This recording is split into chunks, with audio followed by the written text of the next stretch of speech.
Okay, in this video, I would like to talk about the other indicators that the order flow has to offer, kind of like the bells and the whistles. Um, they are what I would call a secondary signal. They are not the primary signal. Remember, the primary signals are the value areas, our dots, all right, so our imbalance zones, um, our delta, all right, it kind of helps us in the direction in which we're going in. Um, Obvious support and resistance levels based off of either an hourly chart or a 5-minute chart. Everything that we've talked about in the previous videos, those are what I would call primary signals. These four things are what I would call a secondary signal. I usually don't I don't start a trade based just off of these signals. This is kind of like the analogy I gave when you have a sundae. All right, you have to have the ice cream and the bowl and the spoon and I guess hot fudge, but you don't have to have the whipped cream. You don't have to have the cherry. You don't have to have the sprinkles. You don't have to have the chocolate chips. All right, those things obviously add, um, like to our hot fudge sundae, but it's not things that you have to have. All right, so that's kind of how I see these four main things, which is what Bob uses quite a bit in his training. He kind of uses these as a secondary signal or as a target or a place to actually, like kind of a way to fine tune a place where he can get in. And I'll kind of show you examples. Okay, so the first one I'll talk about is the sequential decline. On the order flow, it's called the washout signal. It's the same thing. Then we'll talk about unfinished auctions. We'll talk about volume profile a little bit. I don't want to get into it. There's tons and tons of videos that you can find online where people just trade volume profile.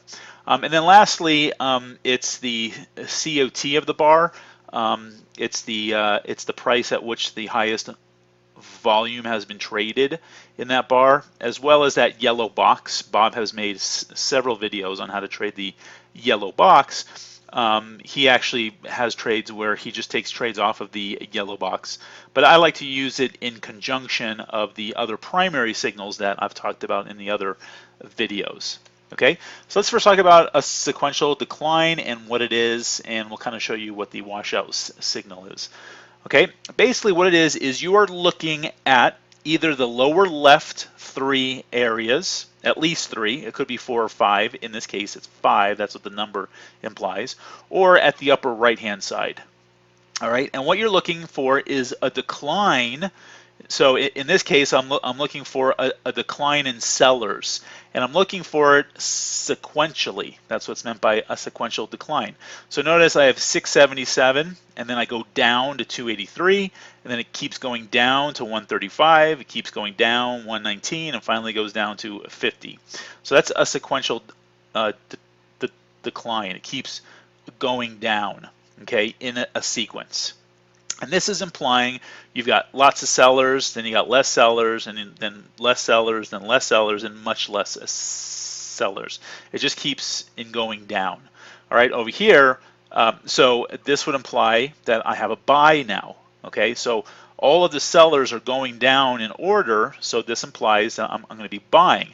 Now, you really don't know this happens until after our bar has kind of already closed or is pretty close to actually closing. So if your bar is at a 5-minute bar, it's really not until about 4 minutes to 4 minutes and 30 seconds where you really have a sense as to if you're going to have a sequential decline. Like if the bar opens and you have one, don't assume that it's going to stay there. Okay, it's really all depending on the time frame you have for each bar. Now, I obviously have one here as well, 418, 175, 157. All right. However, it's all in context as to where the bar is. Okay, so if I'm looking for a bounce off of a VWAP level and I'm looking long, then I really care about this signal. I don't really care much about this. All right, I want to see this kind of have a signal and telling me that all of the sellers have dried up because I'm looking for a long. So I don't just like look for this and I take a trade, because if I did, I'd be confused because I have a sequential decline here and I have one here. So which one am I going to take? All right, and you might be thinking, why did the indicator not make an arrow here? And that's because there are ways to change the indicator. There's three ways where it would actually show it at the bottom of a trend or at the top of a trend, if it's a swing low or a swing high. So all those things you can learn about from Joel and his videos on how to do these. Okay, and then over here would signify a sell, because you have a decline, and the 4 implies it's 4 of the values. So 532, 461, 235, and then a 78. Okay, so you have a decline, so that's implying that the buyers are drying up. All right, that's basically what a sequential decline is. Joel just calls it a washout signal. So when you look on the order flow, it's called washout signal. It's the same thing. Okay, so let me kind of show you examples as to where you see this based off of how I taught you how to trade with the 3 types of signals that we've learned in previous videos. Okay, so you can kind of see where I have all of the washout signals are showing up here, and notice I have them at swing highs and at swing lows. That's kind of where it's showing up, and you can change it on the indicator. Okay, but you can see I'm very red. Okay, so I'm in shorts. This is pulling back to VWAP. Here's VWAP. Okay, and remember so this is a pullback trade or possibly a momentum trade. It just all depends on where we're at. Okay, and we're hitting VWAP, and notice I get some stack sellers. Okay, most likely I would see this and I would take the trade. All right, and I would have a stop, above our VWAP at a certain place. I'm not quite sure on this one, but I'd probably be taking a short right here. And then once this bar closed, I would see this right here. I would see a sequential decline, 22, 16, 1. Okay, and I actually have one here, 25, 20, 13. The reason I didn't get an arrow is because this matched at the top of this. If this went up above it, then I would have gotten an arrow. So you sometimes have to look for it. Okay, so I basically have a sequential decline here, implying that, I'm probably in a good short trade. Most likely this is going to short, and maybe I would put my stop above here or a little bit above here, because this is implying as soon as it reached here, the buyers dried out in a sequential order. Especially I have a 1 there. I mean, 1's really showing me I really don't have any interest whatsoever of buyers up there. Okay, if this last value is very low, that implies that you don't really have any more interest. Okay, so if I was short here and I saw it like pull back and then the bar closed and I saw a sequential decline, that would just reinforce the fact that I'm already in the short. So I don't take the short because of this.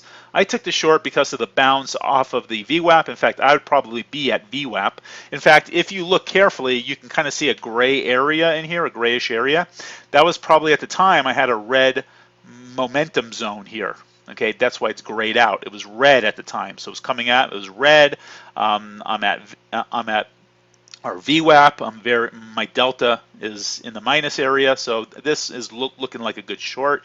Then, as a secondary signal, if I'm in the trade and I'm kind of worried, I see this and think to myself, you know what? This is a pretty good trade. Now I'm getting a secondary signal telling me yes, this is short because the buyers have dried up because of the sequential decline and the washout signal. So it just reinforces my short. I don't take the short because of this. Now you could just come up here and wait for like something like this, wait for this to happen, and then wait for the stacked imbalances.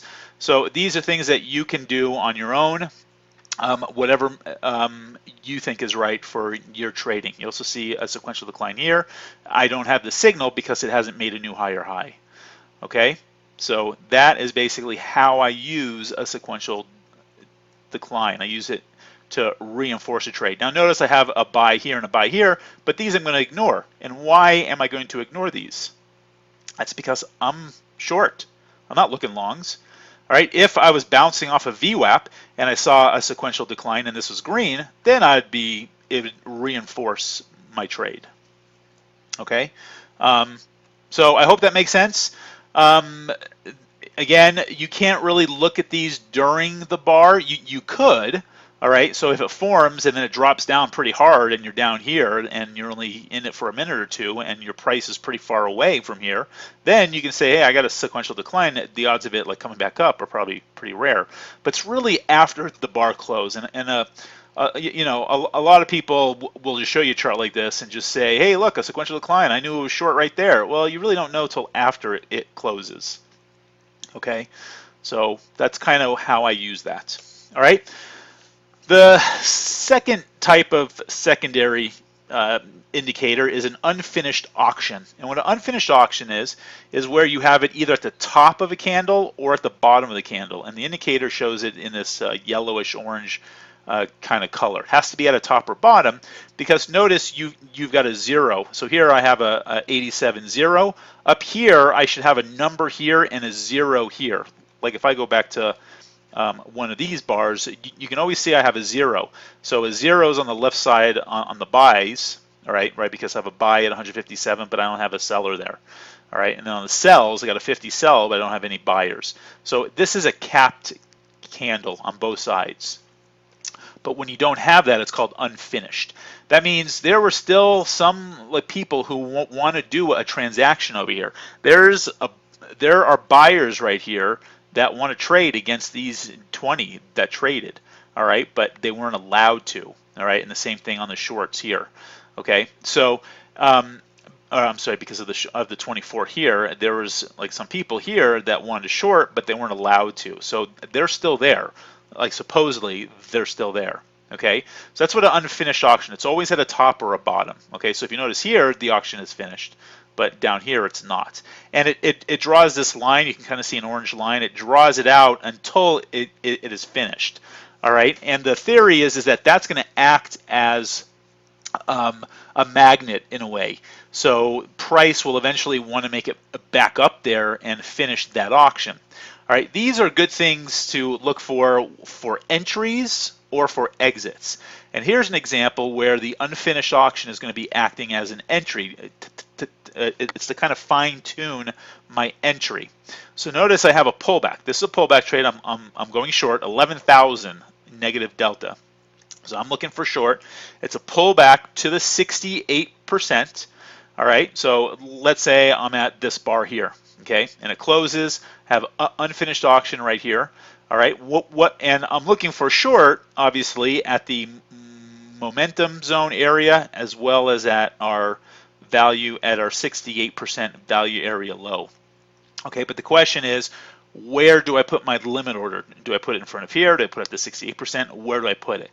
Well, this kind of helps you out quite a bit. Okay, and what I usually do and what Bob does is he'll put the order a tick away from it. I like to do like 2 ticks because I can't tell you how many times it goes 1 tick prior of it and you only get 7 people to actually get traded. So most likely you won't get filled.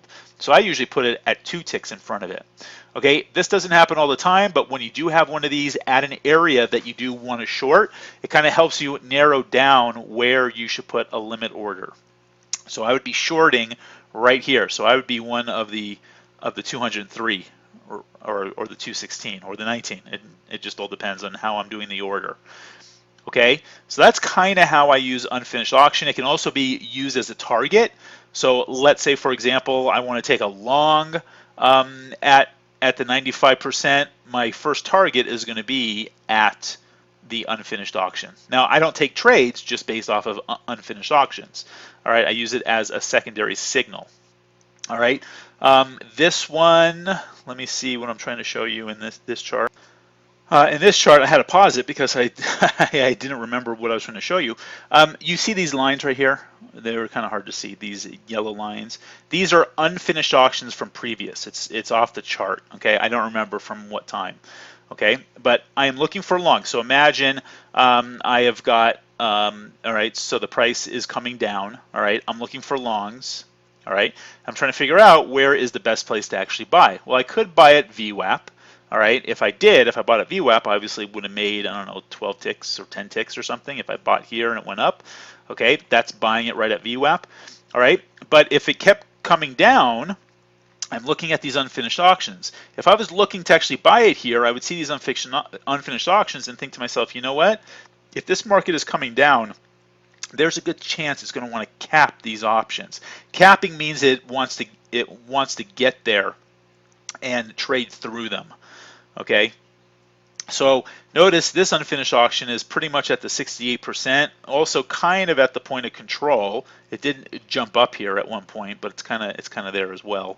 So maybe I'd be looking for long at this unfinished auction, or 2 ticks in front of it, or at the 68%, but probably like a tick or 2 in front of it. So I'd be looking for a long down here, all right, because I'm looking for a pullback. It's a pullback trade, and I'm looking for it to finish these auctions. And when I have 2 stacked on top like that, I always want to go for the further one. Okay, and notice if I got in here, I would have only taken a few ticks of heat, and then it would have went up. Okay, the other thing is you can just wait for it to finish and then wait for a stacked imbalance or something like that and take a momentum trade. Again, it's entirely up to you how you want to take these trades. But again, I don't take a trade just because I got stacked imbalances. I got to have other stuff that match it, my primary signals, my delta going the right way, I'm bouncing off of a value area. All right, so there's other things I'm looking for. This just helps me narrow down where I want to enter. Okay, volume profile in itself is a whole subject, and I could probably spend another 10 to 20 videos just on volume profile. All right, I was in a room previous of this where the trader just traded based off of volume profile, and I know people who trade just off of volume profile because that's kind of what we're doing. But we're not really looking that much at the volume itself. We are looking at the value areas that the volume creates, the VWAP and the 68% levels and the 95% levels and the POC and things like that. But I just kind of want to show you what these traders are looking for. Basically, you're looking to trade at these low volume areas. This is where you're looking to enter, either at the low volume at the bottom or the low volume at the top, because notice you've got the big volume here, because the theory is this is fair value. Fair value is somewhere in this area. Now I'm looking at the blue volume profile. I'm ignoring our chart. Okay, so this is where most of the volume is traded, so the people who have traded feel that this is the fair value. And the people we're talking about are institutions, are big traders. Only the big traders are able to make this kind of volume. Okay, so once price comes down in this lower volume area, you're looking for buys, and sure enough, you can see, look at how many times it came down here and it popped right back up. And where did it pop up to? Right up to this low volume area, and then it came back down and then just kind of traded in between here, and it's basically trading in between these little value areas as well. Or if you go on a smaller like time frame chart, you'll actually see a lot more smaller frame, little volume areas. Okay, now eventually it breaks this low volume area and then it goes to the next volume area. So here would be the next one. I got a little tiny one here, which is probably like based off of this trading, but you can see I have a bigger one here. So this is where I'm going to be shorting, and you know, somewhere around in here, maybe in here I can go long, maybe in here I can go long. It's at the lower value areas. Bob calls these like the cliffs, I think sometimes he'll call it a cliff. Valleys, you might hear the term valleys, but these are the points of rejection, these low volume areas. And notice this trading in here, if you notice, this area matches up almost perfectly with the top of the value area. All right, the low volume area is right here, so that one was right in the low volume, that was in the low volume, this was low volume, and notice it went down to here at the low volume at the bottom, and then even into this little crevice right here, which is right there and right there. So price rejects at these low value areas. All right, now there's a whole trading strategy all based off of this. I'm not going into it. I don't think even Bob trades that way that much anymore. Again, it's a secondary, okay? It's a secondary entry. So if I happen to have a VWAP right here that lines up with a low volume area, all right, then it's, you know, it's more enforced. Okay, so let me just show you a few examples. Looking short. This is a pullback off the 95. I'm looking to short off of my 68% value area, which you can kind of see is coming down. All right, I also have a red momentum area. So if I look at this little profile that's being made, here's my low volume area. Or the cliff Bob like talks about is it's kind of going down, and then you have this big drop down. See, I would say that's kind of like the big cliff, maybe right here as well. So somewhere in here is where I'm looking for a short, or maybe at the real low volume area. Okay, so that corresponds to kind of this area right here. All right, so again, this is kind of a confirmation. Do I need this? Absolutely not. I take trades right in the middle of the high volume area. It doesn't really matter. But this is extra. Okay, it's the whipped cream on my hot fudge sundae. It absolutely helps. Okay, I'm going to be shorting up here anyways because I have a momentum zone and I have a 68% value. All right, but now I have this. All right, a low volume area. I can maybe fine tune it rather than taking my short actually at the value area, which would be here. Maybe I would wait for it to come up just a little bit more and take it at the low volume area. Okay. Sometimes you can even use this as stops. So the last place I was at used to use the next volume area as stops, implying, well, if it does not short here and it keeps going up, well, then it's going to go to this value area. So why stay short if it's now going to a new value area? So your stop is right in front of this value area. All right, that's entirely up to you if you want to use that as a stop strategy, but that's also another stop strategy, is to use the other value area as a stop. So I would have a stop like somewhere up here. Okay, so I hope that makes sense. You were looking at low volume areas. Now you might be thinking, well, why would I not be taking a long down here? Well, if you notice, it did actually come down to this low volume area and pop up. Well, I'm not going to be taking a long because I'm not looking for longs. I'm looking for shorts.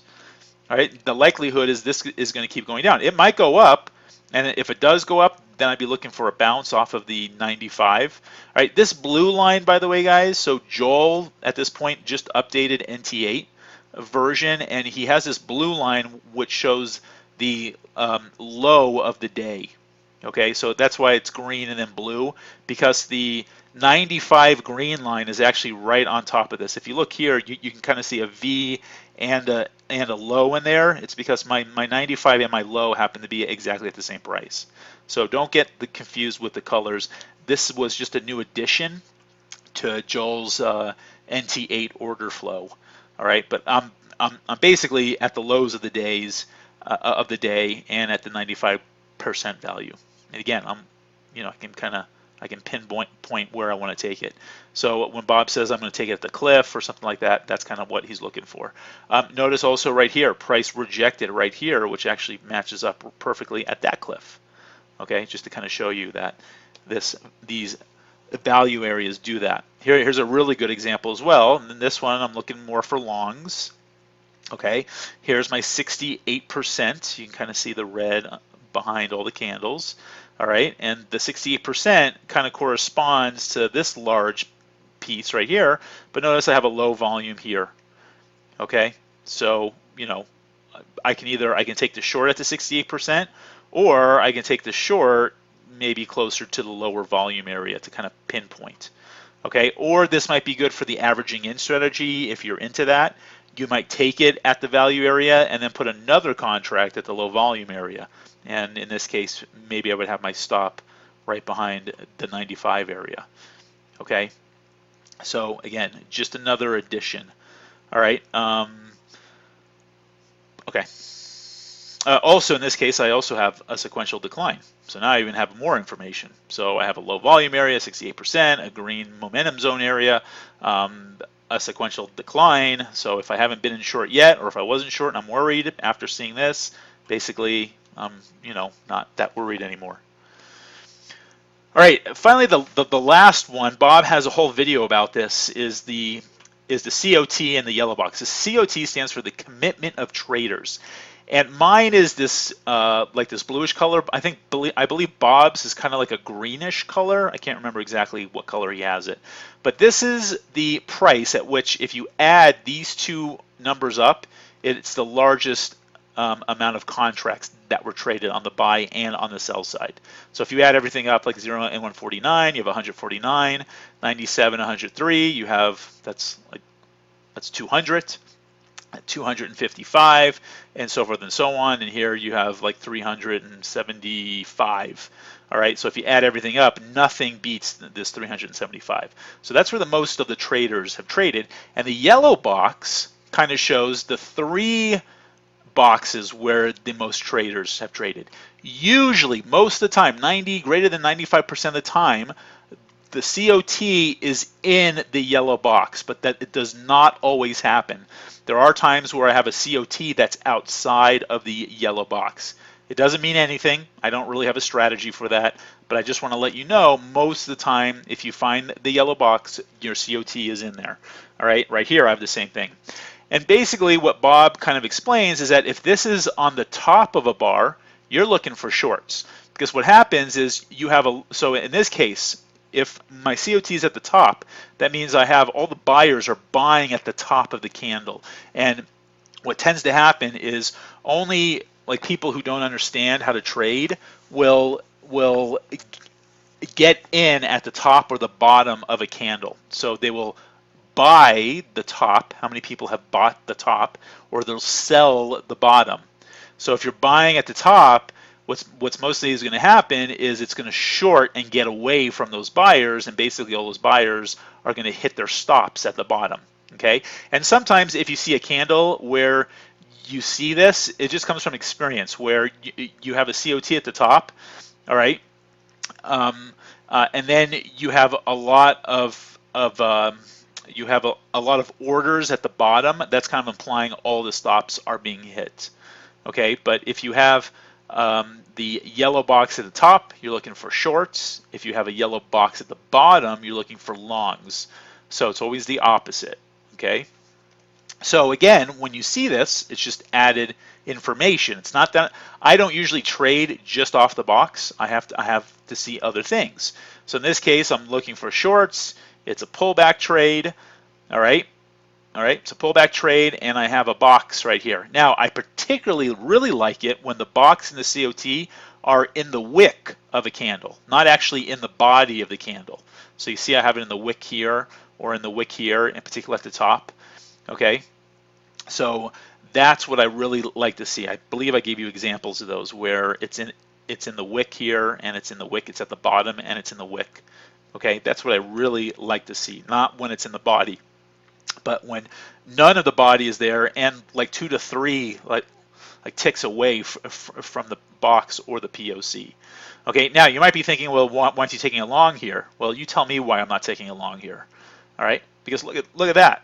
I'm looking for shorts. So what? I mean, obviously I'm going to have these anomalies every now and then, but you have to take it all the information. Okay, it's not okay. This indicator is not all by itself. It's with all the other stuff. I'm trying to put all this information all together. Okay, so I'm looking for shorts. I have my VWAP right here. It looks like if you see this grayish area at the time, I have a red momentum zone. I even have a sequential decline. I mean, I've got everything here. I am at the high volume area, but like I said, I can't have everything perfect. So I have this at the top.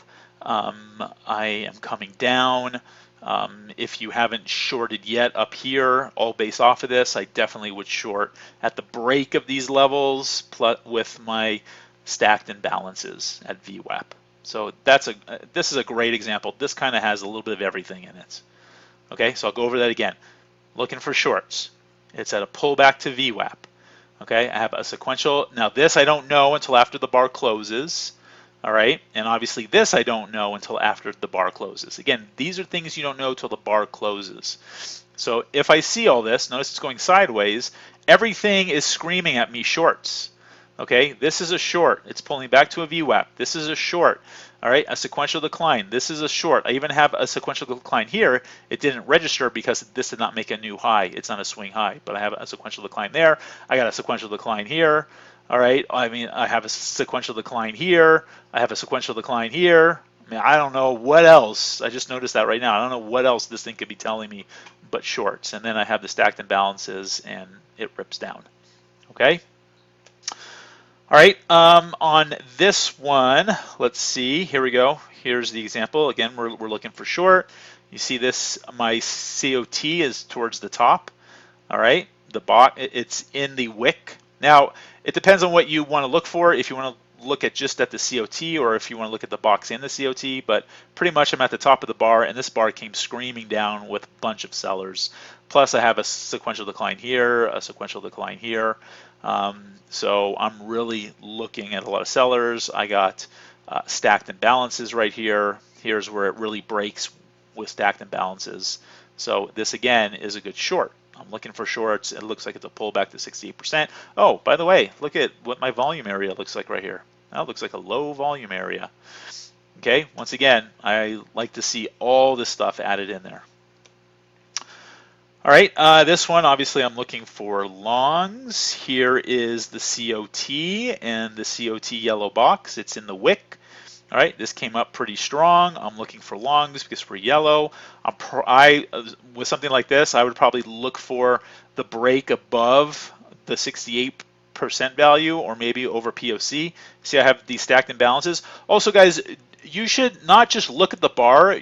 I don't want you just to say there's 4 stacked imbalances here. There's actually 7 stacked imbalances. We're 7. There's 4 here, plus if you move over, there's another 2 above it, and then 1 more. So 1, 2, 3, 4, 5, 6, 7. If you see that, that's basically 7 stacked imbalances. Now, I just have it at a 5-minute bar. If I had this at a 15-minute bar, all right, that one bar would have all those on it. Okay? Actually, it depends on the time, but I think you get my point. All right. So I also have a sequential decline. I don't know why the indicator did not do it. I don't think I have the indicator on in this particular chart. Yeah, this looks like a euro or a 6B or something. So I don't have that on. So that's why I don't have a sequential decline. But I definitely do have one here. I just don't have the indicator. But that's another example. Okay, so in this video, I basically talked about the 2 types of signals.